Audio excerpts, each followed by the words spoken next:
এই শোনো না, আমাদের অন্ধবিশ্বাস চ্যানেলটি যারা এখনো সাবস্ক্রাইব করেননি প্লিজ সাবস্ক্রাইব করে দাও। আর অল্প কিছু সাবস্ক্রাইবার হলে 1,00,000 পরিবার হবে। সবাই প্লিজ সাবস্ক্রাইব এবং বেশি বেশি শেয়ার করে দাও প্লিজ।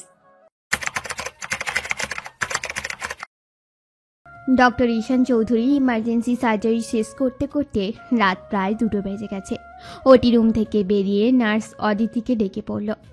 শুনুন মিস অদিতি, আমি এখন বাড়ি যাচ্ছি, পেশেন্টের কিছু হলে আপনি একটু দেখবেন। Okay sir. বলে ঈশান চৌধুরী বেরিয়ে নিজ গাড়ি করে বাসায় যাওয়ার উদ্দেশ্যে রওনা দিল। রাঙ্গামাটির পাহাড়ে আঁকাবাঁকা রাস্তা, তার মধ্যে বেশ কিছুক্ষণ ধরে বৃষ্টিও হয়েছে, যার ফলে রাস্তা ভেজা। এই পাহাড়ি রাস্তা ধরেই গাড়ির হেডলাইটের আলোয় গাড়ি ড্রাইভ করছে ঈশান। চোখে মুখে তার ক্লান্তির ছাপ স্পষ্ট। এর মধ্যে ঈশানের মার ফোন কল আসে। ঈশান এক হাতে কল রিসিভ করে কথা বলতে থাকে, অপরদিকে ক্ষতবিক্ষত অবস্থায় ভেজা পাহাড়ি রাস্তায় এলোমেলোভাবে দৌড়ে যাচ্ছে ইসরা। গভীর রাতের পাহাড়ি এলাকা শুনশান, মাঝে মাঝে পাহাড়ের জঙ্গল থেকে ঝিঝি পোকারা ডেকে যাচ্ছে। সারা শরীরে কাছের টুকরোয় ক্ষতবিক্ষত, চোখ ঝাপসা হয়ে আসছে ইশারায়। তবুও দৌড় থামালে চলবে না, এছাড়া যে আর উপায় নেই। হঠাৎ ইশারার চোখে গাড়ির হেডলাইটের আলো এসে পড়ায় তাল সামলাতে না পেরে একদম গাড়ির সামনে গিয়ে পড়ে সে।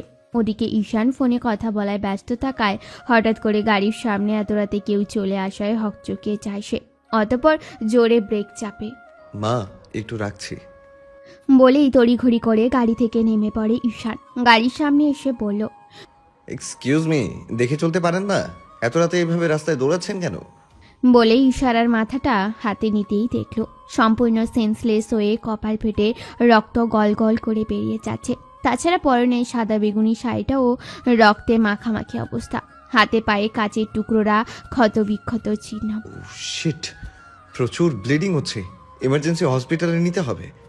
বলে ইশারাকে কোলে তুলে নিয়ে গাড়িতে শুইয়ে দিয়ে ঈশান আবার হসপিটালের দিকে গাড়ি ঘোরালো। বেশ খানিকক্ষণ বাদে হসপিটালে ইশারাকে কোলে করে নিয়ে ঢুকলো। ঈশানকে এভাবে ঢুকতে দেখেই অদিতি এগিয়ে এসে বলল, কি হয়েছে স্যার? ইনি কে? এনার তো প্রচন্ড ব্লিডিং হচ্ছে, তাড়াতাড়ি ইমার্জেন্সিতে নিয়ে চলুন স্যার। ব্যবস্থা কর কুইকলি। ইশারাকে নিয়ে ইমার্জেন্সি অপারেশন থিয়েটারে নিয়ে যায় ঈশান। এদিকে সেলিনা বেগম মানে ঈশানের মা আর ঈশিতা মানে ঈশানের বোন ড্রয়িং রুমে বসে বসে চিন্তা করছে। ভাইয়া এখনো এলো না কেন বলো তো আম্মু? সে কখন তোমাকে ফোন করেছিল? সেটাই তো, তোর ভাই তো অনেকক্ষণ আগেই বলছিল আসছে, এখনো তো আসেইনি। আর এখন তো আবার ফোনটাও সুইচ অফ। আচ্ছা, অদিতি আপুকে ফোন করলে হয় না? করে দে। ঈশিতা অদিতির নাম্বারে ফোন দিল, কিন্তু অদিতির নাম্বারও ছিল সুইচ অফ। আম্মু, অদিতি আপুর নাম্বারও তো সুইচ অফ। ভাইয়ার কি হলো বলো তো? খুব চিন্তা হচ্ছে। চট্টগ্রাম মেডিকেল কলেজ হাসপাতালে ডক্টর মাহবুবুর রহমান সিয়ানের অপারেশনে শেষ করে ওটি থেকে বেরোলো। সানভি মাথা নিচু করে কেঁদেই চলেছে। উনি এসে সানভির কাঁধে হাত রাখলেন। সিয়ানের অপারেশন সাকসেসফুল, ও এখন ডেঞ্জার ফ্রি। আশা করি 24 আওয়ার্সের মধ্যে ওর জ্ঞান ফিরবে। চিন্তার কোনো কারণ নেই, কিছুক্ষণের মধ্যে ওকে কেবিনে শিফট করা হবে। আর চিন্তা করো না, নয়তো তুমি আবার অসুস্থ হয়ে পড়বে। কিছুক্ষণ পর সিয়ানকে কেবিনে শিফট করা হলো। সানভি সঙ্গে সঙ্গে দৌড়ে গিয়ে ভাইয়ের কেবিনে ঢুকলো। এদিকে ইশারার অপারেশন চলছে। অক্সিজেন মাস্ক লাগানো ইশারার মুখে, পালস রেট খুবই কম। হাত পায়ের থেকে একটু একটু করে কাচের টুকরো তুলে ট্রেতে রাখছে ইশার। অদিতি এটা সেটা এগিয়ে দিতে দিতে বলছে, ইস, কারাচি মেয়েটাকে এভাবে টর্চার করেছে স্যার। জানি না, বলতে পারছি না। তুলোটা দাও তো অদিতি। এই নিন স্যার। ঈশান খুব কেয়ারফুললি ইশারার শরীরে সমস্ত ক্ষত পরিষ্কার করে অ্যান্টিসেপটিক লাগিয়ে ব্যান্ডেজ করে দিল। ইশারার শরীরে যা একটা অবস্থা, নয়তো আবার ইনফেকশন হয়ে যেতে পারে। ইশারার মাথা সেলাই করে পুরো মাথা ব্যান্ডেজ করা হয়েছে। ওর মাথায় ব্লিডিং কিন্তু এখনও কমেনি, ব্রেনে বেশ বড়সড় একটা ইফেক্ট করেছে। স্যার, ওর মাথার ব্লিডিং তো এখনো বন্ধ হয়নি। মাথায়ও বেশ বড়সড় রকমের আঘাত পেয়েছে, মেমোরি লসও হয়ে যেতে পারে। কিছুক্ষণের মধ্যেই ব্লিডিং বন্ধ হয়ে যাবে ইনশাল্লাহ। Pray for her. ইশারার অপারেশনের ডান। মধ্যরাতে হওয়ায় ওরা ছাড়া তেমন কোনো ডাক্তার নার্সই ছিল না হসপিটালে। শুধু ঈশান, অদিতি আর একজন নার্স ছিল। ইশারাকে আইসিইউ রুমে শিফট করা হয়। ওর অবস্থা খুবই ডিফিকাল্ট। ওর মাথায় আঘাতটা ব্রেনে প্রচণ্ড ইফেক্ট ফেলেছে। তার জন্যই নিঃশ্বাস নিতে ভীষণ কষ্ট হচ্ছে, আর পালস রেটও খুবই কম। সেটা নিয়ে দুশ্চিন্তায় আছে ঈশান। মেয়েটার কিছু হয়ে গেলে যেন সে নিজেকে ক্ষমা করতে পারবে না। মেয়েটার মলিন মুখে এক অদ্ভুত মায়া, যে মায়ায় অলরেডি ঈশান পড়ে গেছে। ঈশানের হাতের কাঁচের টুকরোয় খোঁচায় বের হওয়া রক্তের জায়গা শুকিয়ে রক্ত জমাট বেঁধে যাচ্ছে। আসলে তখন ইশারাকে কোলে নেওয়ায় ওর হাত পায়ের কাজগুলো খোঁচায় ঈশানের হাতে লেগেছে। স্যার, আপনিও তো ইনজুর্ড, আপনাকে ড্রেসিং করে দেই? আই এম ফাইন অদিতি, আমাকে নিয়ে ভাবতে হবে না, আমি ঠিক আছি একদম। বাট স্যার, কিছু হয়নি আমার। আজান দিয়ে দিচ্ছে বাইরে। প্রায় ভোরের আলো ফুটতে শুরু করেছে। ঈশা নিজ কেবিনে নামাজ পড়ে নিচ্ছে। নামাজ শেষে চেয়ারে এসে বসলো। অদিতি দরজায় নক করে বলল, may I come in sir? Yes, come. Aditi এসে ঈশানের সামনে চেয়ারটায় বসলো। স্যার, ওনাকে কোথায় পেলেন? ইশারাই ঈশানের গাড়ির সাথে অ্যাক্সিডেন্ট থেকে শুরু করে সবটা বলল ঈশান। স্যার, আপনি বাড়ি যাবেন না? যাব কিছুক্ষণ পর। আমার সাথে আইসিইউ কেবিনে চলো তো, ওনাকে একটাবার চেক আপ করে তারপর যাব। ঈশান ইশারার এক পাশে বসে ওর পালস চেক করছে। পালসের গতি এখনো খুব একটা ভালো না। অদিতি শুনুন। জি স্যার, বলুন। উনি এখনো ডেঞ্জার জোনের মধ্যে। আমি বাড়ি গিয়ে খানিকক্ষণ রেস্ট নিয়ে আবার আসছি, আপনি ওনার খেয়াল রাখবেন। স্যার, আপনি কোনো টেনশন করবেন না, আমি আছি এখানে। আর ওই তো রুহি ম্যাডামও চলে এসেছে, উনি আর আমি মিলে দেখে রাখবো। আপনি বাড়ি যেতে পারেন নিশ্চিন্তে। ওকে। বলেই ঈশান বেরিয়ে এলো। ওর মাথাটা পুরো ঝিমঝিম করছে। রাত থেকে একটার পর একটা প্রেশার গিয়েছে ওর উপরতে। প্রায় আধ ঘন্টা পর ঈশান বাড়ি এসে পৌঁছালো। ওর হসপিটাল থেকে বাড়ির দূরত্ব আধ ঘন্টার মতো পথ। ঈশান বাড়ির ডোরবেল বাজাতেই দৌড়ে এসে দরজা খুলল ঈশিতা। কি ব্যাপার ভাইয়া, সারা রাত কোথায় ছিলে তুমি? মায়ের সাথে না কথা হলো তোমার? ভেতরে চল, সবটা বলছি। ঈশান ফ্রেশ হয়ে এসে ডাইনিং টেবিলে বসলো। সেলিনা বেগম টেবিলে ব্রেকফাস্ট সাজাচ্ছে। কি রে, কোথায় ছিলি সারা রাত? তারপরে আবার ফোনটাও সুইচ অফ। কতটা টেনশনে ছিলাম জানিস? ঈশান রাস্তা থেকে ঘটে যাওয়া ঘটনা থেকে হসপিটাল পর্যন্ত সমস্ত ঘটনা সবাইকে বলল। সেলিনা বেগম বললেন, এত রাতে একটা মেয়ে রাস্তায় এইভাবে? মেয়েটা কে, কোথায় থাকে সে? ওনার এখনো জ্ঞান ফিরেনি। জ্ঞান ফিরলে বলতে পারবো, বাট ওনার ব্রেনে অনেকটা ইফেক্ট পড়েছে। মেমোরি লস হওয়ার সম্ভাবনা বেশি। অবস্থা বেশি একটা ভালো না, বুঝতে পারছি না কি হবে। ব্রেকফাস্ট শেষ করে ঈশান নিজের রুমে যেতে যেতে বলল, ঘন্টা দুয়েক রেস্ট নিয়ে আমি আবার হসপিটালে যাব। সে কি, সারা রাতই তো বাড়ির বাইরে ছিলি, আবার 2 ঘন্টা পরেই যাবি? ওনার কন্ডিশন ভালো না। এইভাবে অদিতি আর রুহির ওপরে আমি ভরসা করতে পারছি না। আমার পেশেন্টের ওপর আমার একটা দায়িত্ব আছে। আমি ঈশান চৌধুরী, নিজের দায়িত্ব কখনো অবহেলা করি না। তাই ঘন্টা দুয়েক পরই আমি আবার যাব। 2 ঘন্টা পর অ্যালার্মের শব্দে চোখ মুখ বিরক্তিতে কুঁচকে এলো ঈশানের। ঘুমো ঘুমো চোখে বেডসাইড টেবিল থেকে চশমাটা নিয়ে পরে নিল। তারপর অ্যালার্মটা বন্ধ করে উঠে বসলো। মাথা ব্যথাটা এখনো কমেনি। 1 কাপ কড়া কফি খেতে পারলে ভালো হতো। মা, ও মা, তাড়াতাড়ি কড়া করে 1 কাপ কফি দিয়ে যাও তো, মাথাটা ভীষণ ধরেছে। মিনিট 5 মাথায় সেলিনা বেগম তড়িঘড়ি করে কফি নিয়ে এলেন ছেলের রুমে। এই নে। ঈশান কফিটা নিয়ে শেষ করে তাড়াতাড়ি রেডি হয়ে বেরিয়ে পড়ল হসপিটালের উদ্দেশ্যে। হসপিটালে পৌঁছে ঈশান দ্রুত আইসিইউতে প্রবেশ করলো। স্যার, আপনি এসেছেন? উনি এখন কেমন আছে অদিতি? আগের মতোই, কোনো পজিটিভ কিছুই দেখলাম না। ঈশান একটা দীর্ঘশ্বাস ফেলে ইশারাকে চেক আপ করতে লাগলো। রুহি মানে হসপিটালে আরেকজন নার্স বলল, 4-5 ঘন্টা তো কেটেছে, ওনার তো এখনো রেসপন্স পাওয়া যায়নি। রুহির কথা ঈশান জবাব দিল, উনি মাথায় বেশ বড়সড় রকমের আঘাত পেয়েছে, তাই এখনো কোনো রেসপন্স নেই। আজ ওনাকে 24 আওয়ার আইসিইউতে অবজারভেশনে রাখতে হবে, তারপর দেখা যাক কি করা যায়। বলেই বেরিয়ে নিজের কেবিনে চলে গেল। পাহাড়ির উপরে একটা ভাঙা বাড়িতে এসে ঢুকলো শাওন। রুমের এক পাশে তার ছেলেপেলেগুলো বেঘরে ঘুমোচ্ছে। ফার্সিয়াকে না দেখে শাওনের মাথা গরম হয়ে গেল। চেঁচিয়ে বলতে লাগলো, ওদের কি এই কারণে রেখেছিলাম? সারা রাত মদ খেয়ে বেঘরে পরে পরে ঘুমাচ্ছিস এক একটা, আর এদিকে মেয়েটা যে নেই সেই খেয়াল আছে তোদের? ছেলেগুলো হক চুকিয়ে ঘুম থেকে উঠল।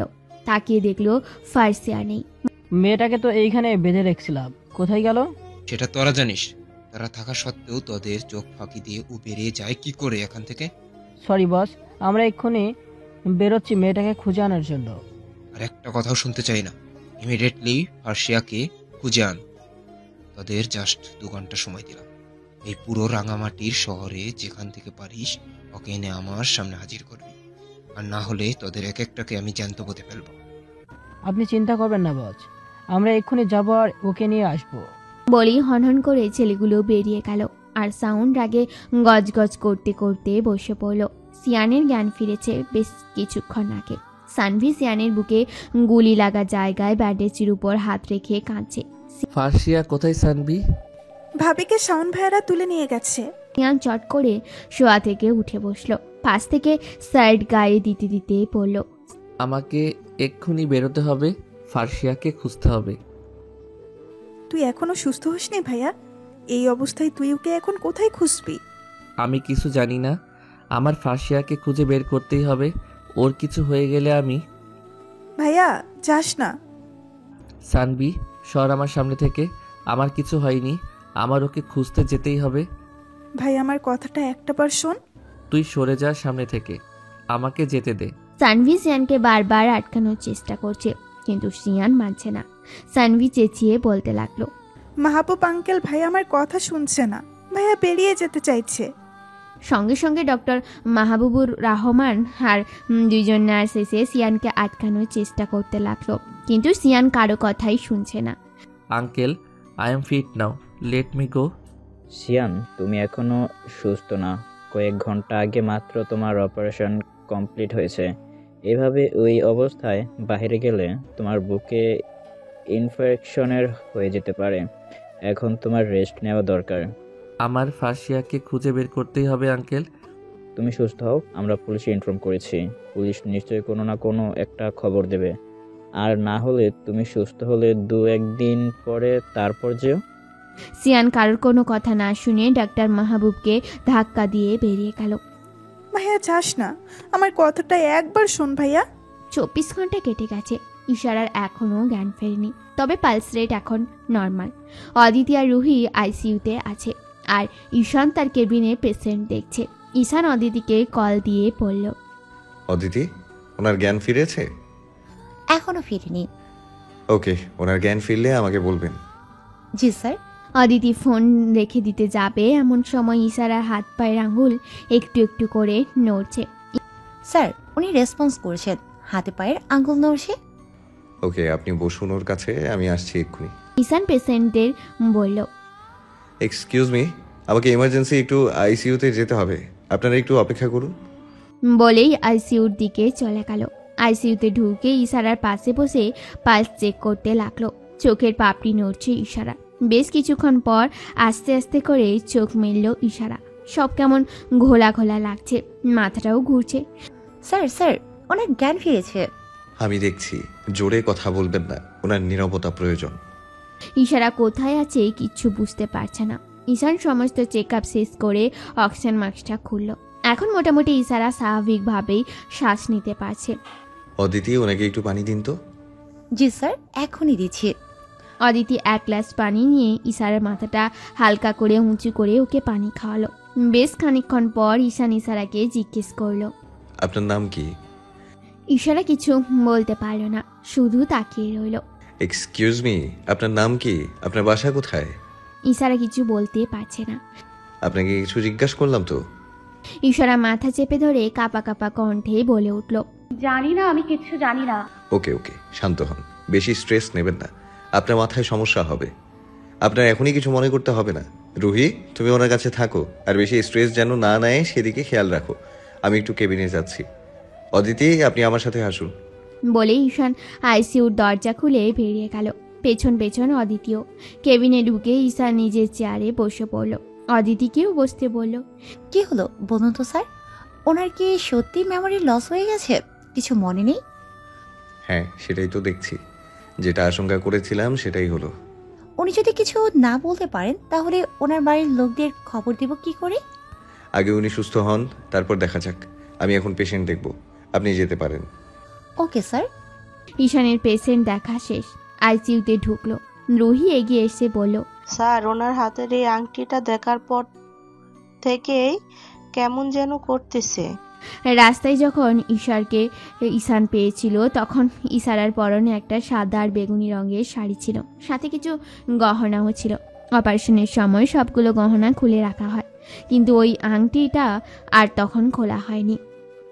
ঈশান গিয়ে তার পাশে বসলো। ইশারা বলতে লাগলো, আংটিটা আমার। আপনি শান্ত হন, আপনার মাথায় ইফেক্ট করবে, আর এখনই কিছু মনে করার জন্য মাথায় প্রেশার দেবেন না।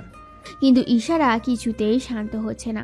আংটির দিকে যতবার ওর চোখ যাচ্ছে ততবার ওর মনে হচ্ছে আংটিটা ওর খুব কাছের কেউ ওকে দিয়েছিল, কিন্তু ওর সেটাই মনে করতে পারছে না। পাশে টেবিলে ওর শাড়ি আর বাকি গহনাগুলো ছিল। ওর চোখ সেগুলোর দিকে যেতেই ও আরও অশান্ত হয়ে উঠল। আচোয়া অবস্থায় হাত বাড়িয়ে এগুলো নিল। এগুলো তো বলেই আবার মাথা চেপে ধরে কেটে দিল। আমার মনে হচ্ছে এগুলো আমার খুব কাছের, কিন্তু বিশ্বাস করুন কিছু মনে করতে পারছি না। ওকে, রিল্যাক্স, আপনার এখনই কিছু মনে করতে হবে না, আপনি রেস্ট করুন প্লিজ। ইসরা কেঁদেই চলেছে আর বারবার বলছে, আমি কিচ্ছু মনে করতে পারছি না। রুহি আর সাথে আরও দুজন নার্স মিলে ইশারাকে থামানোর চেষ্টা করছে। অদিতি শুনুন, ওনাকে আপাতত একটা স্লিপ ইনজেকশন দিয়ে দিন, না হলে ওনার মাথায় আরও বেশি করে ইফেক্ট পড়বে। Okay sir. অদিতি ইনজেকশন দেওয়ার কিছুক্ষণের মাঝে ইশারা ঘুমিয়ে গেল। স্যার, আমার মনে হচ্ছে ওই শাড়ি আর গহনাগুলো নিয়ে ওনার কোনো অতীত আছে, যেটা ওনার বারবার মাথায় আসে কিন্তু মনে করতে পারছে না। এগুলো এমন কোনো বিষয়ের সাথে জড়িত যেটা ওনার খুব কাছের, তাই জন্যই উনি বারবার এমন করছিলেন।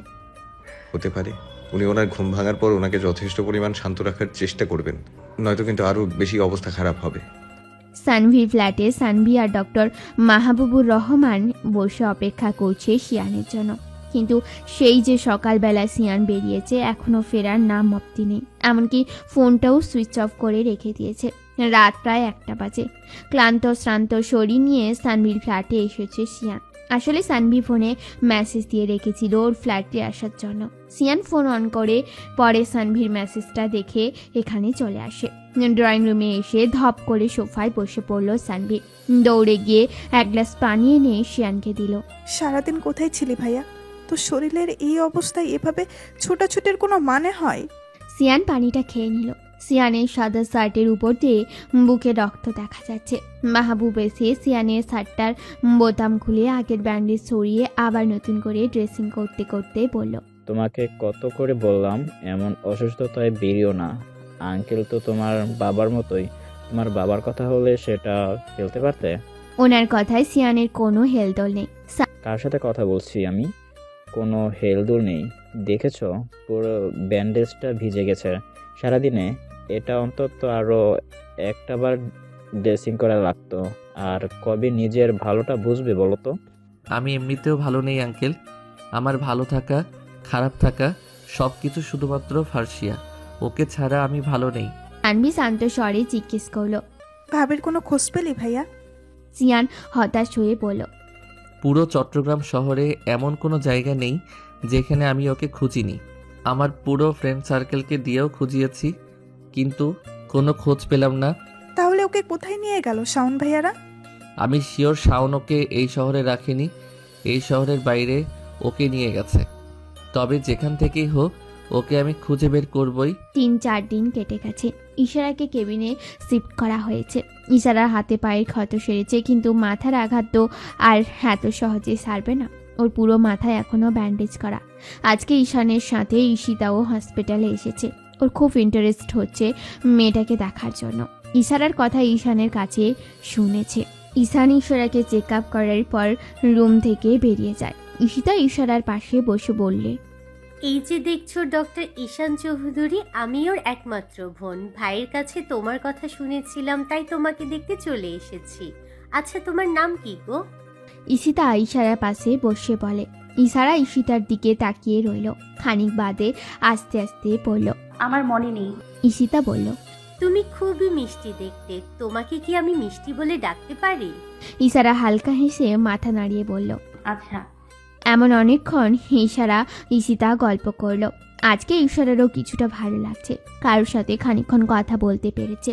এই 3-4 দিন তো ও একা একা বোর হচ্ছিল, কিন্তু ওই শাড়ি আর গহনাগুলো যখনই দেখেছে তখনই কেঁদে দিয়েছে।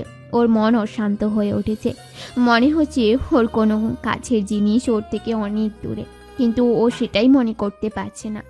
বাড়িতে ফিরে এসে ঈশিতা বলল, আম্মু জানো, ভাইয়াদের হসপিটালে যে মেয়েটাকে ভাইয়া পেয়েছিল, অনেক মিষ্টি, দেখতে অনেক সুন্দর, কথাগুলো না খুব ভালো, খুব নরম স্বভাবের, কিন্তু ওর কিছু মনে না থাকার কারণে ওর নামটাও জানতে পারলাম না।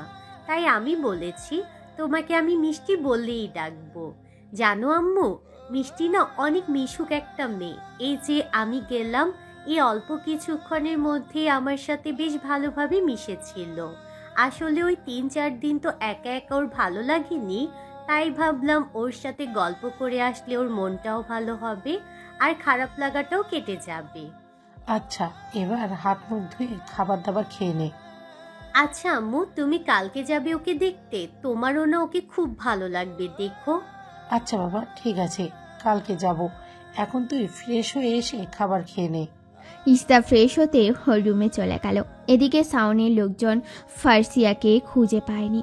ওরা সবাই চট্টগ্রাম ফিরে গেছে। চট্টগ্রামে গিয়েই প্রথমে সিয়ানদের বাড়িতে গিয়ে তালা ভেঙে সমস্ত ড্রয়ার আলমারির সব কিছু এলোমেলো করে বাড়ির দলিলপত্র খুঁজেছে, কিন্তু কোথাও কিচ্ছু না পেয়ে শাওনের মেজাজটা আরও পিকড়ে গেছে।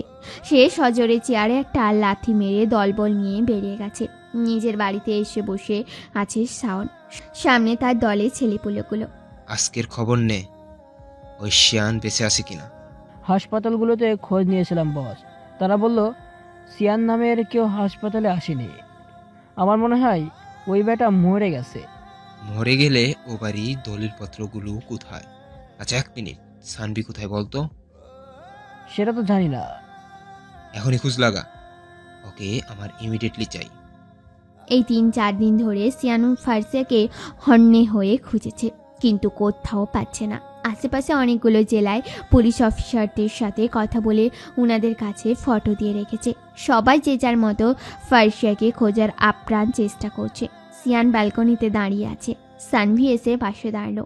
সিয়ান হঠাৎই করেই সানভিকে জড়িয়ে ধরে কাঁদতে লাগলো। আমাদের বারবার এত আলাদা হতে হয় কেন বল না সানভি? যতবারই ওর কাছে গিয়েছি ততবার আমি আর ও একে অপর থেকে আলাদা হয়ে গেছি। এখন পর্যন্ত ওর একটা খোঁজ পেলাম না। ও কোথায় আছে কিচ্ছু জানি না। সানভি, ওর কিছু হবে না তো বল? ওকে আমি ফিরে পাবো তো? সানভি ভাইকে জড়িয়ে ধরে সান্ত্বনা দিয়ে পড়ল, নিশ্চয়ই পাবি, ধৈর্য ধর। কিন্তু সানভির মনে একটা আশঙ্কা রয়ে গেছে। সাউন্ড অফ ফার্সিয়াকে মেরে ফেলেনি তো? সে আদৌ বেঁচে আছে তো? এদিকে দিনের পর দিন তার ভাইকে এভাবে দেখতে তার ভালো লাগছে না। তার ভাই যে মেয়েটাকে অনেক ভালোবাসে, নিজের থেকেও বেশি। সানভি সিয়ানকে ছাড়িয়ে নিয়ে বলল, ভাইয়া চল, ঘুমাবি। সিয়ানকে রুমে শুইয়ে দিয়ে লাইট অফ করে নিজের রুমে চলে গেল। ডক্টর মাহবুব দিনে 2 বার এসে সিয়ানকে দেখে যায়। পরের দিন সকালে ঈশিতা আর সেলিনা বেগম দুজনে হসপিটালে যায়। অদিতি এসে সেলিনা বেগমকে জড়িয়ে ধরে বলল, আপনি কেমন আছেন আন্টি? অনেকদিন বাদে আপনাকে দেখলাম, কতদিন পরে এসেছেন? সেলিনা বেগম মুখ ভার করে বললেন, তোমারও তো কোনো খবর নেই, আন্টিকে ভুলেই গেছো। একবারও তো আমাদের বাড়িতে আসো না। আপনাকে কিভাবে ভুলবো আন্টি? আপনাদের মতো কাউকে পাইনি আমি। আপনারা এখানে এসেছেন আজকে 1 বছর হলো।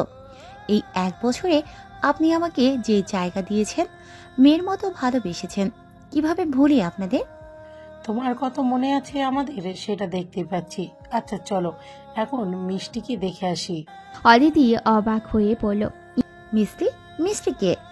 আরে এই যে ঈশান, যে মেয়েটাকে নিয়ে এসেছে না, ঈশিতা বলেছে ওকে এখন থেকে মিষ্টি বলে ডাকবে। আচ্ছা আসুন আমার সাথে। ইসারা নিজের কেবিনে চোখ বন্ধ করে শুয়েছিল। মাথায় কারো হাতে ছোঁয়া পেতেই চোখ খুলে তাকালো। মধ্যবয়সী মহিলাকে ঠিক চিনতে পারল না, কিন্তু ঈশিতাকে পাশে দেখেই চিনতে পারল। ঈশিতা মিষ্টি হেসে বলল, মিষ্টি, ইনি আমার আম্মু। অদিতি ইশারাকে উঠে বসতে সাহায্য করল। ইশারার সাথে সেলিনা বেগমেরও বেশ ভালো ভাব হয়েছে। মেয়েটাকে বেশ ভালো লাগলো। বাড়ি ফিরে এসে ঈশিতাকে বলল, তুই ঠিকই বলেছিস, মেয়েটা খুবই মিষ্টি, কত নম্র, ভদ্র, শান্ত স্বভাবের। মিষ্টিকে আমার খুব ভালো লেগেছে। দেখতে দেখতে আরও প্রায় 1.5 সপ্তাহ কেটে যায়। আজকে ইশারার রিলিজ ডেট, কিন্তু ওর তো নিজের বাসার কোনো অ্যাড্রেসই মনে নেই।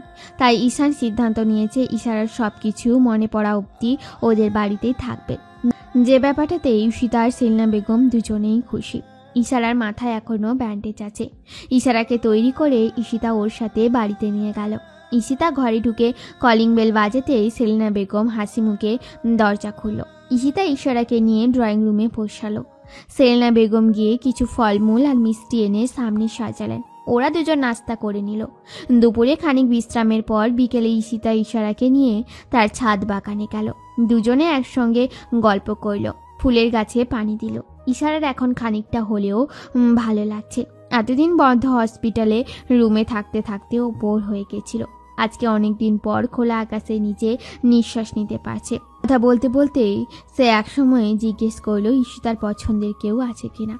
এই কথাটা শুনে ঈশিতার মুখ মলিন হয়ে গেল। সে মাথা নাড়িয়ে বলল, আজ 15টা দিন ধরে তার কোনো খোঁজ নেই। কোথায় আছে কিচ্ছু জানি না, ফোনটাও সুইচ অফ। তবে তাকে আমি ভীষণ ভালোবাসি। এই কদিন কিভাবে কাটাচ্ছি সেটা শুধু আমিই জানি। এটা বলে ফোনের স্ক্রিন অন করে তাকালো ঈশিতা। 2 ফোঁটা জল গড়িয়ে পড়ল ফোনের স্ক্রিনের উপর। কিন্তু ফোনের স্ক্রিনে থাকা মানুষটার ছবি থেকেই অশান্ত হয়ে উঠল ইসরা। ওর কেন যেন মনে হচ্ছে এই মানুষটাকেও চিনে, বহুদিন ধরে চিনে, খুব ভালো করে জানে, কিন্তু ওর কিচ্ছু মনে আসছে না। ইশারাকে এভাবে অস্বাভাবিক আচরণ করতে দেখে ঈশিতা বলল, মিষ্টি, কি হয়েছে তোমার? ওই ছবিটা। হ্যাঁ, ওই ছবিটা আমার বয়ফ্রেন্ড ফারাজের। ফারাজ নামটা শুনে ইশারার মাথা আরও একবার ঘুরে গেল। মনে হচ্ছে এই নামটার সাথেও পূর্ব পরিচিত। এসব ভাবতে ভাবতেই মাথা ঘুরে পড়ে সেন্সলেস হয়ে যায় ইসরা। ঈশিতা ভয় পেয়ে যায়। ছাদের মধ্যে ফ্লোরে বসে পড়ে। ইসরার মাথা ওর কোলে রাখা, আর চেঁচিয়ে বলতে থাকে, আম্মু আম্মু, মিষ্টি অজ্ঞান হয়ে গেছে। সেলিনা বেগম এসে এই অবস্থা দেখে ঈশানকে খবর দেয়। ঈশান তড়িঘড়ি করে হসপিটাল থেকে বাড়িতে আসে। ছাদ থেকে ইশারাকে নিয়ে ঘরে যান। বেশ কিছুক্ষণ বাদে ইসরার জ্ঞান ফিরেই বলতে থাকে, ওই ছেলেটা ফারাজ। সেলিনা বেগম বলতে থাকে, ফারাজকে? ঈশান ও সেই প্রশ্ন করে, কিন্তু ইসরা আর কিছু বলতে পারে না। ভাইয়া, আমার মনে হয় মিষ্টি তার অতীতের কিছু মনে পড়েছে, আর ফারাজ নামের কারোর সাথে ওর অতীতের কোনো সম্পর্ক আছে। ঈশান ইসরাকে বলল, মিষ্টি, টেক রেস্ট, বেশি প্রেশার নেবেন না। দেখলেন তো আপনি আবারও সেন্সলেস হয়ে গেছেন। এইভাবে চলতে থাকলে তো আপনি সুস্থ হতে পারবেন না। মাথায় বেশি প্রেশার নেওয়ার দরকার নেই। আপনার যেদিন সব কিছু নিজের থেকে মনে পড়বে সেদিনই আপনি আমাদের বলবেন, কোনো সমস্যা নেই। সিয়ান ড্রয়িং রুমে বসেছিল। ওর ফোনে ওর আর ফার্সিয়ার ছবি দেখছে। সানভি দৌড়ে এসে বলল, কার থেকে যেন খবর পেয়েছে শাওনরা ফার্সিয়াকে নিয়ে মেরে ফেলেছে। বলেই সানভি খুব কাঁদতে থাকে। সিয়ান চিৎকার করে বলছে, এটা হতে পারে না, আমার ফার্সিয়ার কিছু হতে পারে না। ও আছে, ও বেঁচে আছে, ও নিশ্চয়ই বেঁচে আছে। ওকে আমার জন্য হলেও বেঁচে থাকতে হবে। ও জানে ওকে ছাড়া ওর সিয়ান থাকতে পারবে না। ও নিশ্চয়ই আছে, ও মারা যেতে পারে না। সিয়ান হঠাৎ করেই বলতে লাগলো, এই সানভি, ফারাজরা কোথায় রে? আন্টি আঙ্কেল ওরা কোথায়? জানি না, ওই দিন শাওন ভাইয়ারা এদেরকেও নিয়ে গেছে। ওরা কোথায় আছে কোনো খবর নেই। এদিকে সাউন তন্ন তন্ন করে পুরো শহরে সানভিকে খুঁজে বেড়াচ্ছে। সানভির এক বান্ধবী ওকে কল দিয়ে বলল, তোর আগামী কয়েকদিন চেম্বারে যাওয়ার দরকার নেই। তোর হসপিটালে এসেও খোঁজ করেছিল শাওন। তুই কয়েকদিন ঘর থেকে বের হোস না, ওরা তোর ক্ষতি করে দেবে। যতটা সম্ভব তুই আর শিয়ান ভাইয়া লুকিয়ে থাক। ওনার ক্ষতি করার আর কি বাকি আছে? আমাদের ভাবিকে মেরে ফেললো, ভাইয়াকেও মেরে ফেলতে চেয়েছে। ফারাজ ভাই, আন্টি আঙ্কেল ওরা কোথায়? তাদের কোনো খোঁজ নেই। সম্পত্তির লোভে আমাদের বাড়িতে গিয়ে দলিলপত্র ঘাটাঘাটি করে এসেছে। এখন আমাকে দিয়ে কি চাই ও? হয় তোকে মেরে ফেলবে, আর না হলে তোকে জোর করে বিয়ে করার চেষ্টা করবে, শুধুমাত্র সম্পত্তির লোভে। ও জানে তোর কাছে সম্পত্তির দলিলগুলো আছে। আমার কথাটা শুন, তুই এই কয়দিন সাবধানে থাক। আমি কিছু না বলে কল কেটে দিল। ফোন একপাশে ছুঁড়ে ফেলে দিয়ে বিছানার উপর শুয়ে কাঁদতে লাগলো। গত 2 সপ্তাহ আগেও তো ওদের জীবনে কত সুন্দর ছিল, কত আনন্দ ছিল ওরা সবাই। ফার্সিয়ার জন্য শিয়া নিজেকে বদলে নিয়ে সুন্দর করে জীবন শুরু করতে চাচ্ছিল, কিন্তু হঠাৎ করেই ওদের বিয়ের দিন একটা ঝড় এসে সব কিছু লণ্ডভণ্ড করে দিয়ে যায়। সানভীর মনে পড়তে থাকে 2 বছর আগের ঘটনাগুলো, যেদিন সিয়ান এসে বলেছিল একটা মেয়ে এক ঝলকে তার জীবনে এসে সব কিছু বদলে দিয়েছে, যার জন্য সিয়ান নিজেকে সম্পূর্ণরূপে পাল্টে ফেলেছে। সিয়ান তখন চট্টগ্রাম ভার্সিটির 3rd ইয়ারে কেমিস্ট্রি ডিপার্টমেন্টের স্টুডেন্ট। পরদিন তাদের ভার্সিটিতে নবীনবরণ অনুষ্ঠান। 1st ইয়ারের সকল ছাত্রছাত্রীদের বরণ করা হবে। ভার্সিটির সমস্ত অনুষ্ঠানে দায়িত্বে টিচাররা সিয়ান আর তার ফ্রেন্ডদের উপরেই দেয়। সবকিছু মোটামুটি তারাই অ্যারেঞ্জ করে। তেমনটাই ছিল নবীনবরণের দিন। আর কে জানতো এই দিনই সিয়ানের জীবনটা পাল্টে যাবে। মধ্যরাত, ব্যালকনিতে বসে আছে সিয়ান, চোখে ঘুম নেই। কি করেই বা থাকবে, তার ভালোবাসার মানুষটাই তো তার কাছে নেই। তার এখনো চোখে ভাসছে 2 বছর আগে তার ভালোবাসার মানুষটাকে দেখার প্রথম দিনের কথা। ভার্সিটির নবীনবরণ অনুষ্ঠান। টিচাররা সিয়ান আর তার ফ্রেন্ডদেরকে সব কিছু অ্যারেঞ্জমেন্টের দায়িত্ব দিয়েছে। নিজের গাড়িতে করে এসে ভার্সিটির গেটের সামনে থামলো সিয়ান। পাঞ্জাবি হাতা ফোল্ড করে গাড়িতে হেলান দিয়ে ফ্রেন্ডদের জন্যই ওয়েট করতে লাগলো। ভার্সিটির বিভিন্ন ব্যাচের বিভিন্ন মেয়েরা সিয়ানের সাথে এসে হাই হ্যালো করতে লাগে। সিয়ানও এসব এনজয় করে। ওর ড্রিম হচ্ছে সায়েন্টিস্ট হওয়া। খুব ছোটবেলা থেকেই এটা ওর ইচ্ছা। এত টাকা, বাড়ি গাড়ির মালিক, প্লাস দেখতে শুনতে হ্যান্ডসাম হয়। ভার্সিটির প্রত্যেক মেয়েরাই ওর জন্য এক কথায় পাগল। মেয়েদের সাথে কথা বলতে বলতে হঠাৎ সিয়ানের চোখ যায় ভার্সিটি গেটের দিকে। হালকা সাদা বেগুনি জামদানি গায়ে জড়ানো একটি মেয়ে। চেহারায় তেমন কোনো সাজগোজ নেই, কিন্তু দেখতে অনেক সুন্দর। মেয়েটাকে দেখেই চোখ আটকে গেল সিয়ানের। ঘন কালো চুলগুলো কোমর অবধি ছড়ানো। মেয়েটার সাথে আরও 2টো মেয়ে আছে। সিয়ান হঠাৎ নিজের মোবাইলে ক্যামেরা অন করে মেয়েটার বেশ কয়েকটা ছবি তুলে নেয়, কিন্তু কেন তুলে নেয় তার নির্দিষ্ট কোনো কারণ সে খুঁজে পায় না। মেয়েটারও ওই মেয়েগুলোর সাথে কথা বলতে বলতে ভার্সিটির ভেতর ঢুকে যায়। সিয়ানকে অন্যমনস্ক হয়ে থাকতে দেখে ওর বন্ধুরা বলল, কিরে, কোথায় হারালি? এই তোরা কখন এলি? তোদের জন্যই তো ওয়েট করছিলাম। চল চল ভেতরে চল, অনেক কাজ আছে। বলেই সিয়ান তার বন্ধুদের নিয়ে ভেতরে চলে গেল। নবীনবরণ অনুষ্ঠান শুরু। একে একে 1st ইয়ারের সকল ছাত্রছাত্রীদের বরণ করে নেওয়া হলো। তারপর কিছু নাচ গান আর টিচারদের বক্তৃতার মাঝেই শেষ হলো নবীনবরণ অনুষ্ঠান। এই পুরোটা অনুষ্ঠানে সিয়ান অন্যমনস্ক ছিল, কিন্তু তার কারণ সে তখনও খুঁজে বের করতে পারেনি। কারণ সে কোনো মেয়েকে নিয়েই কখনো সিরিয়াস নয়। সবটাই ছিল মেয়েদেরকে নিয়ে ফ্ল্যাট করা, লেট নাইট পার্টি করা, এগুলো। কিন্তু সে নিজেও ভেবে পাচ্ছে না কেন সে ওই মেয়েটাকে নিয়ে এতটা ভাবছে। কি আছে ওই মেয়েটার মাঝে যেটা তাকে এতটা ভাবাচ্ছে? মেয়েদেরকে নিয়ে এমন স্বভাবের জন্য তাদেরই ব্যাচে ফারাজ নামের ছেলেদের সাথে সিয়ানদের বড়সড় রকমের শত্রুতা। ফারাজের কথা হলো ভার্সিটিটা ফ্লার্ট করার জায়গা নয়, পড়াশোনা করার জায়গা। আর তাছাড়া এতগুলো মেয়েকে নিয়ে একসাথে চলা, একসাথে ফ্লার্ট করা, টাইম পাস করা এইসব কোনো ভদ্র বাড়ির ছেলের কাজ নয়। তাই এসব নিয়ে ভার্সিটিতে সিয়ান আর ফারাজের মধ্যে একবার বড়সড় রকমের কথা কাটাকাটি ঝামেলা হয়। সেদিন তারপর আর মেয়েটার সাথে দেখা হয়নি। তাই সিয়ান বাড়িতে ফিরে গেছে। বাড়িতে ফিরে ফ্রেশ হয়ে সোফায় বসলো। পেছন থেকে সানভি গলা জড়িয়ে ধরে বলল, ভাইয়া কি ব্যাপার বলতো, আজকে এত তাড়াতাড়ি বাড়ি ফিরে এলি, আবার এত চুপচাপ? মেয়েদের নিয়ে পার্টিতে যাবি নাকি আজকে? সিয়ানের এসব মেয়ে নিয়ে ঘোরাঘুরি সানভির একদম পছন্দ নয়। আমার তো খেয়ে দেয়ে কাজ নেই যে প্রতিদিন মেয়েদেরকে নিয়ে পার্টিতে যাব। ওরে বাবা, সূর্য আজকে কোন দিক থেকে উঠলো? যে ছেলে বাড়ি ফিরে মাঝরাত করে ঘরে থাকে কম, সে ছেলে আজকে ভার্সিটি থেকে সোজা বাসায়। Something something? কিছু না। ব্যাপার তো নিশ্চয়ই কিছু আছে, না হলে তোর এত চেঞ্জ হঠাৎ করে? এই তুই ক্লাসে যাসনি আজকে? এরকম পড়ালেখা করলে কখনো ডাক্তার হতে পারবি না। আমার পড়ালেখা আমি ঠিকই করি, আর আমার ড্রিম আমি পূরণ করবই, বুঝেছিস? সিয়ান আর কিছু না বলে চলে যায়। নিজের ঘরে বসে মেয়েটার ছবিগুলো দেখতে থাকে। পেছন থেকে সানভি এসে বলে, ও আচ্ছা, এবার ব্যাপারটা বুঝলাম। এত তাড়াতাড়ি বাড়ি ফিরলি কেন? প্রেমে পড়েছিস? হোয়াট এ জোকিং ইয়ার। সিয়ান ইদ্রার কখনো কারো প্রেমে পড়ে না। টাইম লস করে প্রেম করার সময় সিয়ান ইদ্রারের নেই। সবই বুঝি। বলি হাসতে হাসতে সানভি চলে গেল। বেশ কিছুদিন কেটে গেছে। সেদিন থেকে সিয়ানের বারবার মেয়েটার কথা মনে হতে থাকে। কিছুতেই মেয়েটাকে ভুলতে পারছে না, কিন্তু কেন? তবে কি সে মেয়েটার প্রেমে পড়ে গেল? এমন নানান কথা ভাবতে ভাবতেই মেয়েটার ছবি দেখতে দেখতে সিয়ান ঘুমিয়ে পড়ল। পরদিন সকালবেলা ভার্সিটিতে ঢুকতেই কারোর সাথে ধাক্কা খেলো। মেয়েটার চেহারা তখনও দেখেনি, কিন্তু মেয়েটা পড়ে যেতে নিলেই তাকে এক হাতে জড়িয়ে নেয় সে। মেয়েটার চেহারার দিকে তাকাতেই সে থমকে যায়। এটা তো সেই মেয়েটা। এর কদিন ভার্সিটিতে মেয়েটাকে দেখেননি সে। সিয়ান এক পলকে তাকিয়ে থাকে, কিন্তু মেয়েটা কোনো ছেলের এতটা কাছে প্রথমবার আসায় অনেকটা অস্বস্তি বোধ করে। আস্তে আস্তে নিজেকে সিয়ানের থেকে ছাড়িয়ে নেয়, তারপর মাথা নিচু করে বলে, সরি ভাইয়া, আমি দেখিনি, মাফ করবেন। খানিক্ষণ তাকিয়ে থেকে সিয়ান বলে, ইটস ওকে বলেই চলে যেতে নেয়, কিন্তু কি একটা মনে করে আবার পেছনে ফিরে তাকায়। আজকে হালকা আকাশি সালোয়ার কামিজে মেয়েটাকে আরও বেশি মায়াবী লাগছে।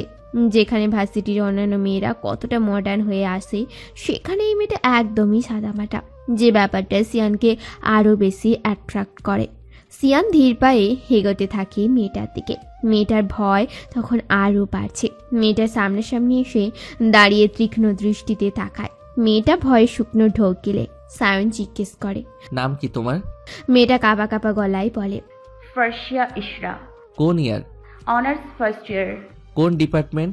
বাংলা। মেয়েটার ভয়েস শুনে সিয়ান আরও এক দফা অ্যাডিক্টেড হয় মেয়েটার উপর। ওকে, তুমি যেতে পারো। মেয়েটা যেন হাত ছেড়ে বাঁচে, তাড়াতাড়ি ক্লাসরুমের দিকে এগিয়ে যায়, আর সিয়ান সেদিকেই তাকিয়ে থাকে। সিয়ানের মধ্যে অনেক পরিবর্তন লক্ষ্য করেছে সিয়ানের বন্ধুরা। বেশ কয়েকদিন ধরে তারা অবাক। গাড়ির সাথে হেলান দিয়ে দাঁড়িয়ে ফ্রেন্ডদের সাথে আড্ডা দিচ্ছে সিয়ান। এর মধ্যে অভি বলে ওঠে, আজ কতদিন ধরে দেখছি তোর মধ্যে অনেক চেঞ্জ। ব্যাপার কি বলতো? আগে মেয়েদের নিয়ে ঘুরতে, ফ্লার্ট করতে, পার্টিতে যেতে, সব কিছু ছেড়ে দিলে যে? এমনি। এমনি? এটার কোনো মানে হলো? কিছু তো একটা কারণ আছেই। কিছু না। পাশ থেকে অনেক বলল, প্রেমে পড়েছেন তাই ওরা তো চেন। তাছাড়া আর একটা জিনিস খেয়াল করেছেন, সিয়ান ফার্স্ট ইয়ারে বাংলা ডিপার্টমেন্টের সামনে ইদানিং বেশি ঘোরাঘুরি করছেন। অভি বলল, এই সত্যি করে বলতো কেসটা কি? সবাই মিলে সিয়ানকে ঘিরে ধরল। প্রেমে পড়েছিস, আমাদেরকে জানালি না? This is not fair Sean, friend হিসাবে এটা ঠিক করলি না তো। ভাবিটা কি পরিচয় দে আমাদের সাথে। Please stop. কি যাতা বলছিস তোরা? আমি এই সিয়ান ইদ্রার প্রেমে পড়েছে? তোরাও পারিস? হ্যাঁ, সত্যিটা বললে তো আমরা যা তা বলি, তাই না? এই তাহলে বল, এই বাংলা ডিপার্টমেন্টের সামনে কি রে তোর? নিশ্চয়ই কোনো কেস আছে। I am right? No, you are wrong. যত সব আজে বাজে কথা, চল বাড়ি যাব। বলেই সিয়ান গাড়িতে উঠে গাড়ি স্টার্ট দিল। বাড়িতে ফিরে এসেই একটা সাওয়ার নিয়ে ডাইনিংয়ে বসলো। সানভিও বসেছে। ওদের বাবা কয়েক বছর আগেই মারা গেছে। তারপর থেকে ওদের বাড়িতে ওরা দুই ভাই বোন থাকে। ওদের বাড়িতে মেড সার্ভেন্টের অভাব নেই। এক একজন এক এক কাজ করে। একজন মেড সার্ভেন্ট এসে ওদের দুজনকে খাবার সার্ভ করে দিল। খেতে খেতেই সানভি বলল, আমাদের ভাবিটা কে রে? কোন ভাবি? কিসের ভাবি?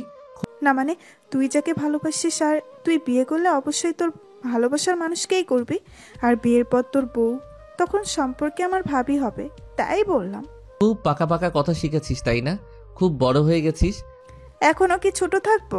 ভুলে যাস না, আমিও কিন্তু এখন MBBS এ পড়ছি। কিছুদিন পর ডক্টর হব। আগে হয়ে নে, তারপর বলিস। সে না হয় ঠিক আছে, কিন্তু কাল যে মেয়েটাকে দেখছিলি, মেয়েটার নাম কি রে? ফার্সিয়ার কথা মনে হতেই সিয়ান অন্যমনস্ক হয়ে গেল। অন্যমনস্ক হয়েই বলল, ফার্সিয়া ইশরা। কোথায় থাকে সে? জানি না। ভালোবাসিস? চোখ বন্ধ করে বলল, তাও জানি না, কিন্তু ওকে কিছুতেই ভুলতে পারছি না। ওর মতো কোনো মেয়েকে আমি কখনো দেখিনি। ও আলাদা, সবার থেকে আলাদা। আর তাই আমার কিউট হ্যান্ডসাম ভাইয়াটা তার প্রেমে পড়ে গেল। সানভির কথা শুনে হুঁশ আসতে সিয়ান অবাক হয়ে গেল। ও এতক্ষণ কি বলে ফেললো? চোখ বন্ধ করে মনে মনে বলে ফেলল, ইস, কি বলে ফেললাম? কি ঠিক বললাম তো? খুব পেকে গেছিস না? তোকে তো আমি ছাড়বই না। বলেই সিয়ান সানভিকে তাড়া করতে লাগলো। দুজনে এখন পুরো ঘরে দৌড়াচ্ছে। আসলে ওদের সম্পর্কটাই এমন, একজন আর একজনের পেছনে পড়ে থাকে সারাক্ষণ। পরদিন ফার্সিয়া রুম থেকে রেডি হয়ে বেরোতেই ফারাজ বলল, আমার সাথে যাবেই? না, তুমি তোমার মতো যাও, আমি আমার মতো যাব। আমার ফ্রেন্ডরা আমাকে নিতে আসবে। পাশে তাদের বাবা ইমানুর রহমান সোফায় বসে চা খাচ্ছে। ফারাজ, ওকে ছেড়ে দে, ওর মতো ও যাক, তুই তোর মতো যা। এখনকার ছেলেদেরকে তুমি চেনো না বাবা, শুধু পেলেই মেয়েদের গায়ের উপর ঢলে পড়ে, তাই চেয়েছিলাম আমার সাথে নিয়ে যেতে। ও তো ফ্রেন্ডের সাথে যাচ্ছে, একা কোথায়, ওকে যেতে দাও। ফারাজ বিরক্ত হয়ে বেরিয়ে গেল। আর খানিক বাদে ফার্সিয়াও বেরিয়ে গেছে ওর ফ্রেন্ডের সাথে। ফার্সিয়া মিডিল ক্লাস ফ্যামিলির মেয়ে। ওর বাবা ইমানুর রহমান একজন ব্যবসায়ী। ওর মায়ের নাম সঙ্গীতা বেগম। আর ওর বড় ভাই ফারাজ আর সাথে সিয়ানের শত্রুতা।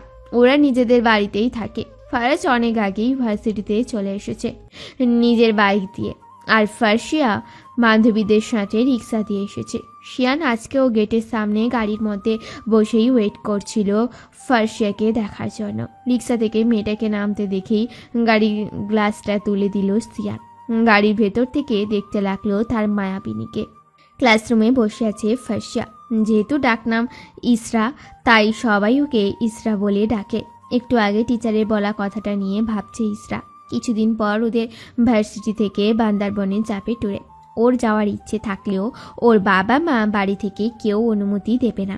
আর ওর ভাই তো কিছুতেই যেতে দেবে না, সেটাও ভালোই বুঝতে পারছে। ওর বান্ধবীরা বলছে, তুই যদি যেতে না চাস তাহলে আঙ্কেল আন্টি রাজি করাবো আমরা। না রে, আব্বু আম্মু দেবে না। আর আব্বু আম্মু দিলেও ভাইয়া দেবে না। কেন রে, তোর ভাই কি ট্যুরে যাবে না? তোর ভাই তো ঠিকই যাবে, শুধু তোকে যেতে দিবে না। নিজে তো যাবেই। তুই বাসায় গিয়ে বলবি ভাইয়া যদি যায় তাহলে আমিও যাব। আর তোর আম্মু আব্বুকে বলবি আমি যদি না যেতে পারি তাহলে ভাইয়াকেও যেন যেতে না দেয়। এগুলো বলি আর ভাইয়ার হাতে মায়ের খাই। তবে যাই হোক, বাড়িতে একবার বলে তো দেখ। সামনের সপ্তাহে কিন্তু টাকা জমা দেওয়ার লাস্ট ডেট। এর মধ্যে আঙ্কেল আন্টি আর ফারাজ ভাইকে রাজি করা ব্যবস্থা কর। দেখছি কি করা যায়। বাড়ি যাচ্ছি আমি। কি রে, আর একটা ক্লাস বাকি তো, সেটা করবি না? শরীরটা খারাপ লাগছে, আমি চলে যাচ্ছি।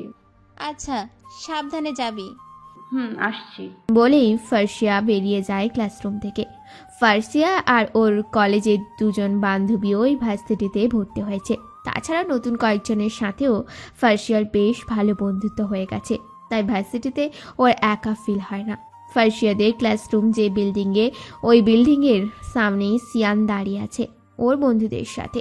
সিয়ানকে দেখে ভয়ে শুকনো ঢোকিল ফার্সিয়া। আজকে তাড়াতাড়ি যেতে হবে, যদি আবার ডেকে কিছু জিজ্ঞাসা করে ভাইয়া দেখলে আবার প্রবলেম হয়ে যাবে। এসব ভাবতে ভাবতে তাড়াতাড়ি করে হেঁটে সিয়ানদের সামনে দিয়ে চলে গেল ফার্সিয়া। আর সিয়ান মুগ্ধ নয়নে সেদিকেই তাকিয়ে রইল। দিন দিন সিয়ান মেয়েটার প্রতি বেশি আসক্ত হয়ে যাচ্ছে। মেয়েটার মধ্যে আলাদা কিছু আছে যেটা অন্য কারোর মধ্যে নেই। বাসায় পৌঁছে ফার্সিয়া ফ্রেশ হয়ে খাবার দাবার খেয়ে খানিকক্ষণ বিশ্রাম নিয়েছে। বিকেলে ওর আবার দুটো টিউশনি আছে। টিউশনির টাকা দিয়েও নিজের হাত খরচ চালায়। ওর বাবা ওকে বারণ করেছিল টিউশন করতে, কিন্তু ও বলেছে সমস্যা নেই, ও করতে পারবে। তাই ওর বাবা আর না করেনি। বাইরে পড়তে যাওয়ার জন্য রেডি হয়ে মাকে ডাকলো ফার্সিয়া। ছাতা নিয়েছিস? বর্ষা তো এসে পড়েছে, যে কোনো সময় আবার বৃষ্টি হতে পারে, সাবধানে যাস। টিউশনি দুটো করাতে করাতে রাত প্রায় 8:30 বাজে। ফুটপাতের উপর দিয়ে হেঁটে বাড়ি ফিরছে ফার্সিয়া। হঠাৎই সঙ্গে সঙ্গে বৃষ্টি নামে। ও ব্যাগ হাতে কোথাও ছাতা খুঁজে পায় না। সঙ্গে সঙ্গে ওর মনে পড়ে প্রথম টিউশনির বাসাতে ছাতাটা ফেলে এসেছে মনে হয়। এখন আবার ফিরে যাওয়া সম্ভব না। একে তো বৃষ্টি, তার উপর ওই বাসাটা অনেকটা দূরে। সামনে একটা বড় গাছের নিচে গিয়ে দাঁড়ালো ফার্সিয়া। অন্তত বৃষ্টি খানিকটা কমলে তারপর যাওয়া যাবে। এই বৃষ্টিতে হাঁটতে গেলে পুরো ভিজে যাবে। বেশ অনেকক্ষণ ধরে এই গাছের নিচে দাঁড়িয়ে আছে ফার্সিয়া। একে তো প্রচণ্ড বৃষ্টি, থামার কোনো নামই নেই। তার উপর রাত প্রায় 9টা বাজে। বাড়ি থেকেও মনে হয় ফোন দিয়েই ফেলেছে কয়েকবার। পাশের একটা চায়ের দোকানে কিছু বাজে ছেলে বসে বসে আড্ডা দিচ্ছে। হঠাৎ এদের ফার্সিয়ার দিকে নজর যাওয়ায় এরা উঠে ফার্সিয়ার দিকে থেকে এগোতে থাকে। ফার্সিয়া এবার ভয়ে ভয়ে আল্লাহকে মনে মনে ডাকতে থাকে।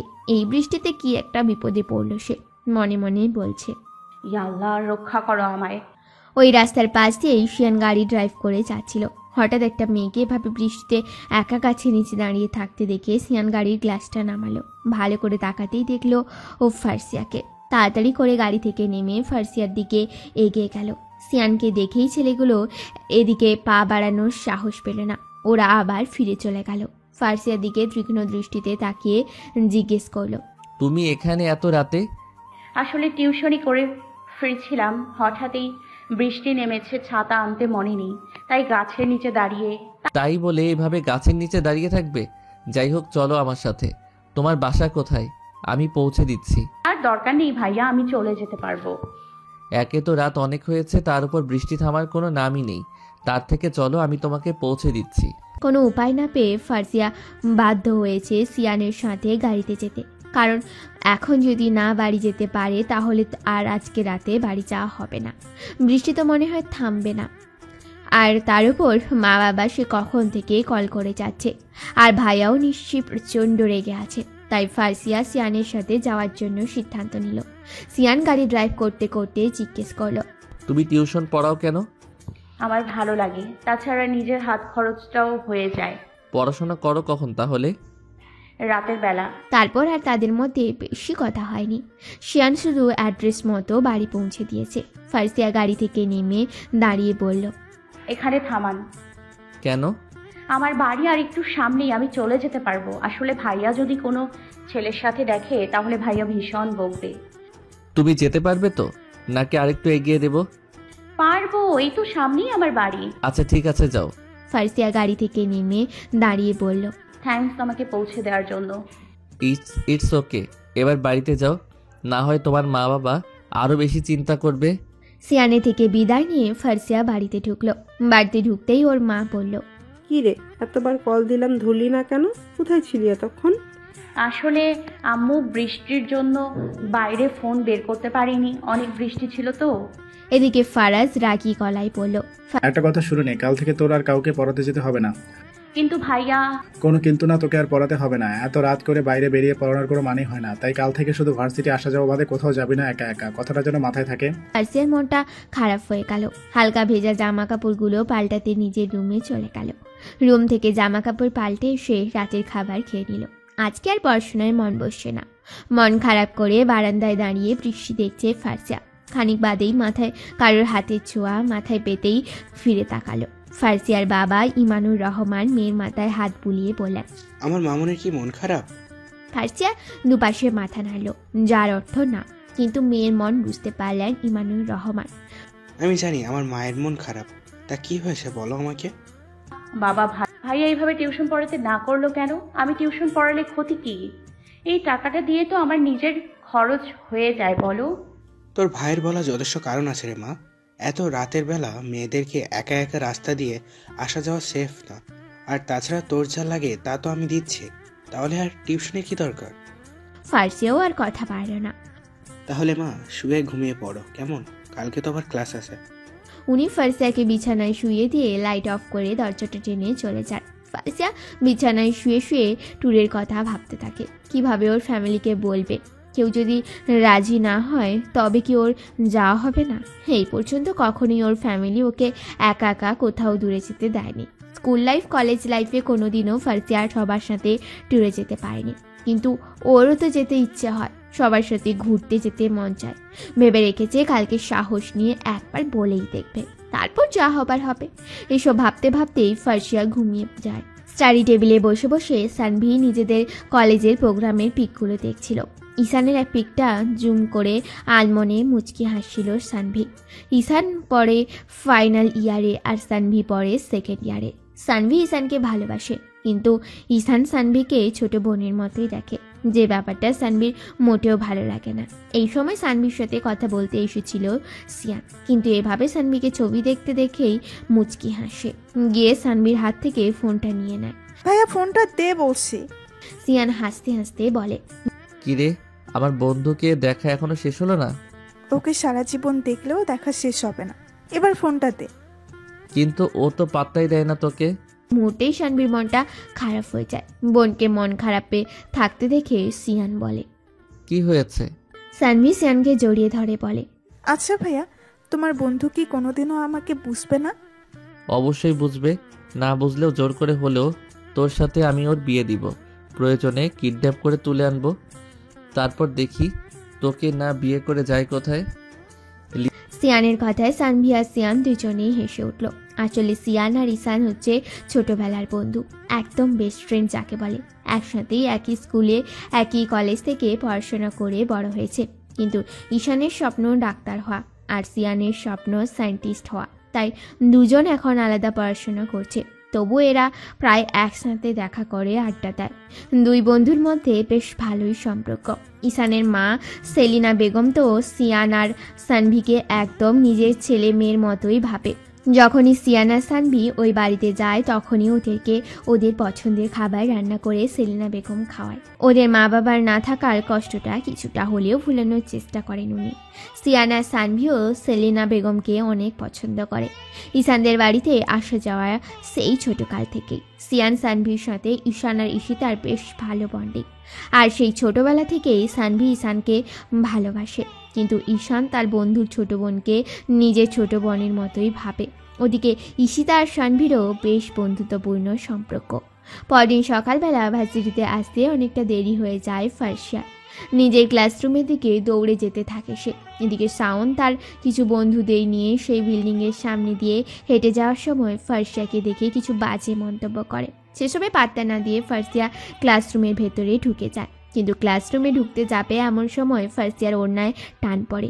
সে কাঁধের দিকে ওড়নাটা কোনো রকম চেপে ধরে পেছন ফিরে তাকায়, আর শাওন আর ওর বন্ধুরা ফার্সিয়াকে নিয়ে বিশ্রীভাবে হাসতে থাকে।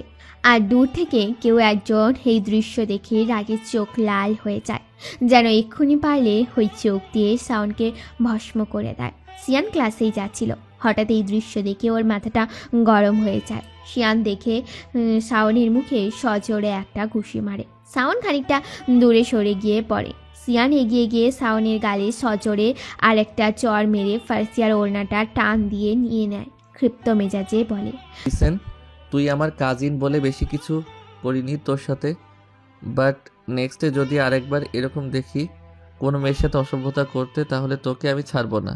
শাওন রাগি চোখে ওর দিকে তাকিয়ে আছে। ইতিমধ্যে এখানে ক্লাসরুম থেকে বেরিয়ে অনেক স্টুডেন্ট জড়ো হয়ে যাওয়ায় শাওন আর কিছু বলেনি, চুপচাপ এখান থেকে চলে যায়। সিয়ান গিয়ে ফার্সিয়ার হাতে ওড়নার বাকি অংশটা নেয়। এসব ছেলেদের থেকে দূরে থাকবে। ফার্সিয়ার বান্ধবীরা এসে ওর পাশে দাঁড়িয়ে বলে, চল ইশরা, ক্লাসে চল। সিয়ান তার বন্ধুদের সাথে ক্লাসে চলে যায়। ব্রেক টাইমে ক্যান্টিনে বসে আছে ফার্সিয়া আর ওর দুজন বান্ধবী শান্তি আর জেরিন। জেরিন বলছে, সত্যিই কি তোর বাবা মা তোকে যেতে দেবে না? ছোটবেলা তো আর বাবার সাথে কথা হয়নি, কিন্তু মাকে বলেছিলাম। বাবাকে বলিনি এখনো। মা বলেছে বাবা যদি রাজি থাকে তাহলে। তাহলে চিন্তাই নেই, আঙ্কেল রাজি হলেই তুই যেতে পারিস। আরে সেটাই তো চিন্তা। আর বাবা তো মনে হয় না রাজি হবে। আর বাবা রাজি হলেও ভাইয়া তো। তোর ভাইয়াটা এমন কেন রে? এর মধ্যেই ফারাজ এসে টেবিলের সামনে দাঁড়িয়ে পড়ল। কেমন আমি? জেরিন আর শান্তি ভয়ে ভয়ে এখান থেকে চলে গেল। ফারাজ ফার্সিয়ার মুখোমুখি বসে পড়ল। কি খাবি বল ইশরা? স্যান্ডউইচ। ফারাজ ওয়েটারকে ডেকে দুটো স্যান্ডউইচ অর্ডার করে। তোর বান্ধবীরা কি বলছিল রে ট্যুরে যাওয়ার কথা, তাই তো? ইশরা ভয়ে ভয়ে উত্তর দেয়, কোথাও যাওয়া চলবে না তোর, একা একা কোথাও যেতে হবে না। ইশরা ভয়ে ভয়ে আর কোনো উত্তর দেয় না। খানিক বাদে একজন ছেলে এসে ওদেরকে দুটো স্যান্ডউইচ দিয়ে যায়। ইশরা চুপচাপ খেয়ে উঠে চলে যায়। ভার্সিটির ক্যাম্পাসের একপাশে কিছু গাছের নিচে গোল গোল করে সিমেন্ট দিয়ে উঁচু জায়গা করা আছে, যেগুলোতে স্টুডেন্টরা বসে প্রায় সময় আড্ডা দেয়। সিয়ান আরও বন্ধুরা সেখানেই বসে আছে। হঠাৎ সিয়ানের একজন বন্ধু বলল, সিয়ান, তুই যে মেয়েটার প্রেমে হাবুডুবু খাচ্ছিস, সে মেয়েটা কে জানিস? সিয়ান চোখ বড় বড় করে তাকিয়ে বলে, আমি আবার কোন মেয়ের প্রেমে হাবুডুবু খাচ্ছি?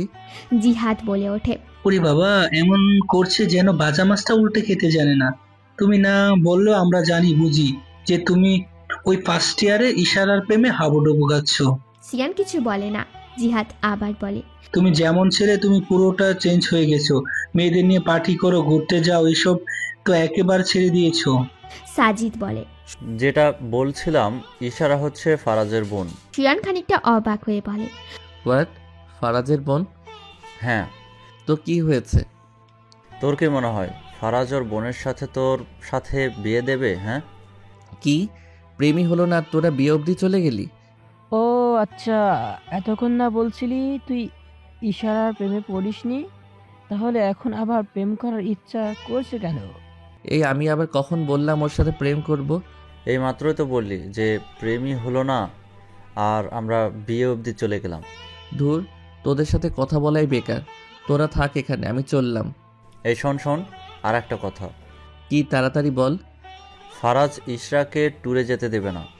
ফারাজ তো ওরকমই ঘাড়তারা একটা। বলে শিয়ান সোজা ভার্সিটির গেট দিয়ে বেরিয়ে বাড়ি চলে গেল। বাড়িতে বসে বসে ইসরার ট্যুরে যাওয়ার কথাটা নিয়েই ভাবছে শিয়ান। ভার্সিটিতে বন্ধুদের সামনে ইসরা না যাওয়াটা নিয়ে অতটা মাথা না ঘামালেও বাড়িতে বসে এটাই ভাবছে, কি করে ইসরার ট্যুরে যাওয়াটা কনফার্ম করা যায়। এসব ভাবতে ভাবতেই শিয়ান জিহাদকে কল দেয়। হ্যালো জিহাদ। খানিকক্ষণ কথা বলার পরে ফোনটা রেখে শিয়ান আনমনা হয়ে হাসে। ওই নিজের চেঞ্জ দেখে ও নিজেই অবাক হয়ে গেছে যে শিয়ান কখনো কোনো মেয়ের দিকে ভালোভাবে ভালোবাসার নজরে দেখেনি, কোনোদিন প্রেম ভালোবাসা এসব নিয়ে ভাবেনি, মেয়েদের নিয়ে শুধু টাইম পাস করে গেছে। সে শিয়ান একটা মেয়েকে নিয়ে এতটা ভাবছে, তবে কি সে ইসরার প্রেমে পড়ে গেল? এসব ভাবতে ভাবতেই মুচকি হাসে শিয়ান। পার্কের একটা বেঞ্চে ঈশিতা আর ফারাজ বসে আছে। ওরা দুজন অনেক আগে থেকেই দুজনকে ভালোবাসে। পরিচয়টা এক বিয়ে বাড়ি থেকে। ঈশিতা বলে ওঠে, আমরা বিয়ে করব কবে? ফারাজ অবাক হয়ে বলে, বিয়ে? তুমি তো এখন স্কুলে পড়ো, তোমার বাবা মা কি তোমাকে এখন বিয়ে দিবে নাকি? এখন কি বলেছি নাকি, কলেজে ওঠার পর। আচ্ছা, তুমি আমার ভাইয়ের সাথে কথা বলবে প্লিজ? তুমি ঠিক কি চাইছো বলো তো? ঢাকঢোল পিটিয়ে সবাইকে জানিয়ে তারপর প্রেম করতে? ঈশানের সাথে ফারাজ কোনো রকম কথা বলতে চায় না, কারণ ও ভালো করেই জানে শিয়ানের বেস্ট ফ্রেন্ড ঈশান, আর শিয়ানের সাথে ওর সম্পর্ক ভালো না, যে ব্যাপারটা ঈশানও ভালোই জানে। তাই ও যদি গিয়ে ঈশানকে বলে ঈশিতার কথা, তাহলে ঈশান কখনোই রাজি হবে না। ও ভেবে রেখেছে ওর বাবা মাকে দিয়ে ঈশানদের বাড়িতে পরে বিয়ের প্রস্তাব পাঠাবে। ফারাজের কথা ঈশিতা বলল, আমি কি সেটা বললাম নাকি তুমি আমাকে ভালোবাসো আর আমাকে বিয়ে করবে? কারণ পরে যদি ভাইয়া অন্য ছেলের সাথে আমার বিয়ে ঠিক করে ফেলে। ফারাজ ঈশিতার হাত শক্ত করে ধরে পড়ল। আমি সেটা হতেই দেব না, তোমার বিয়ে শুধু আমার সাথেই হবে। ঈশিকা হঠাৎ করে বলল, ওই দেখো ভাইয়া আসছে, চলো না তোমার সাথে কথা বলিয়ে দেই। ঈশিতা হঠাৎ করে বলল। ফারাজ সঙ্গে সঙ্গে পাশে তাকিয়ে দেখলো ঈশান আর ওর কিছু ফ্রেন্ড পার্কে আসছে। ফারাজ তাড়াতাড়ি বলল, চলো চলো এখান থেকে বেরিয়ে পড়ি আমরা। কিন্তু কেন? চলো না, ভাইয়ার সাথে কথা বলি। পরে কোনো এক সময় বলা যাবে, এখন চলো চলো। অ্যাপ্রোকা টানতে টানতে ঈশিতাকে নিয়ে পার্ক থেকে বেরিয়ে যায় ফারাজ। পার্কের বাইরে এসেই একটা রিক্সায় উঠে পড়ে দুজন। ঈশিতা ফারাজ আর সিয়ানের শত্রুতার ব্যাপারে কিছুই জানে না। ইনফ্যাক্ট ফারাজের ফ্যামিলির ব্যাপারেও তেমন কিছু জানে না, শুধু জানে ওর বাবা মা আর একটা ছোট বোনের সাথে ও থাকে। ও অনেকবার বলেছিল যে ইসরার ছবি দেখাতে ফারাজকে, কিন্তু ফারাজ কখনোই দেখায়নি। এই নিয়ে ঈশিতা অনেক মন খারাপ করেছে। সন্ধ্যায় নাস্তা টেবিলে বসে আছে ইসরাদের পরিবারের সবাই। ইসরার মা সঙ্গীতা বেগম সবাইকে চা নাস্তা পরিবেশন করতে করতে বলছেন, ফারাজের বাবা, তোমার সাথে একটা কথা ছিল। কি কথা বল? বলছিলাম কি, ঈশ্বরের ভার্সিটি থেকে বান্দরবন ট্যুরে যাচ্ছে। বেশি দিন না, 2 দিনের ব্যাপার। ঈশ্বর যেতে চায়। মেয়ে মানুষ, একা একা দূরে কোথাও যাওয়ার দরকার নেই। ইসরা অনুরোধের স্বরে বলল, বাবা প্লিজ এবার যাই না, এখনো অবধি তো আমি ফ্রেন্ডদের সাথে কোথাও যেতে পারিনি। ফারাজ বলে, একা একা যাওয়ার কি দরকার তোর? সঙ্গীতা বেগম বলে, তুইও তো যাচ্ছিস, তোর বোন তোর সাথে যাবে, তুই দেখে রাখবি তাহলেই তো হয়। ইমানুর রহমান কিছু না বলে নাচতে শেষ করে উঠে চলে যান। ইসরা অসহায় চোখে মায়ের দিকে তাকিয়ে থাকে। ঈশানদের বাড়িতে আজকে সবাই মিলে আড্ডা দিচ্ছে। সিয়ান, সানভি ওরাও আসছে। সেলিনা বেগম কিচেনে নাস্তা বানাচ্ছে সবার জন্য, আর সোফায় বসে ওরা সবাই আড্ডা দিচ্ছে। ঈশান বলছে, এই সিয়ান আর কতদিন মেয়েদের নিয়ে এরকম করবি বল? মেয়েদের নিয়ে টাইম পাস করছিস, পার্টি করছিস, বিয়ে তো করতে হবে বল। ভালো একটা মেয়ে দেখে বিয়ে করে রে। সিয়ানের মুহূর্তে ইসরার চেহারা চোখে ভেসে ওঠে। ও ভাবনা জগতে হারিয়ে গেছে। সানভি বলে, ভাইয়া অলরেডি একজনের প্রেমে পড়ে গেছে, তাই ও নিজেকে চেঞ্জ করে নিয়েছে। ভাইয়া তো এখন আর পার্টিতেও যায় না, কোনো মেয়েকে নিয়ে ঘুরে না। ঈশান সানভির কথা শুনে সিয়ানের দিকে তাকিয়ে বলে, এই কোথায় হারালি তুই? সানভি বলে, কোথায় আবার, আমাদের ভাবিকে নিয়ে ভাবনার জগতে হারিয়ে গেছে। ঈশান সিয়ানকে বলে, ওই মেয়েটার পিক দেখাতো, আমরা সবাই দেখি আমাদের হবু ভাবিকে। সেলিনা বেগম ঢুকতে ঢুকতে বলল, হ্যাঁ রে সিয়ান, মেয়েটার ছবি দেখা না। ওদের কথায় শিয়ানের ধ্যান ভাঙে। কোন মেয়ের ছবি? ঈশান বলে ওঠে, যার ধ্যানে এতক্ষণ হারিয়েছিলি সেই মেয়ের। ওর কোনো ছবি নেই আমার কাছে। সানভি বলে, মিথ্যা বলবি না ভাইয়া, একদম তোর কাছে ছবি আছে। ঈশান, ঈশিতা, সেলিনা বেগম ওরা সবাই জোরাজোরি করে, কিন্তু সিয়ান ছবি দেখায় না। শেষে ওরাও এ নিয়ে বেশি মাথা ঘামায় না। রাত 8:30 বাজে। আন্টি আমরা চলে যাচ্ছি। ঈশান ভাই। সেলিনা বেগম বলে, নিয়মিত ভালোবাসার গল্প শুনতে এবং পড়তে আমাদের অন্ধবিশ্বাস চ্যানেলটি সাবস্ক্রাইব করে পাশে থাকা বেল আইকনটি ক্লিক করুন। ধন্যবাদ সবাইকে।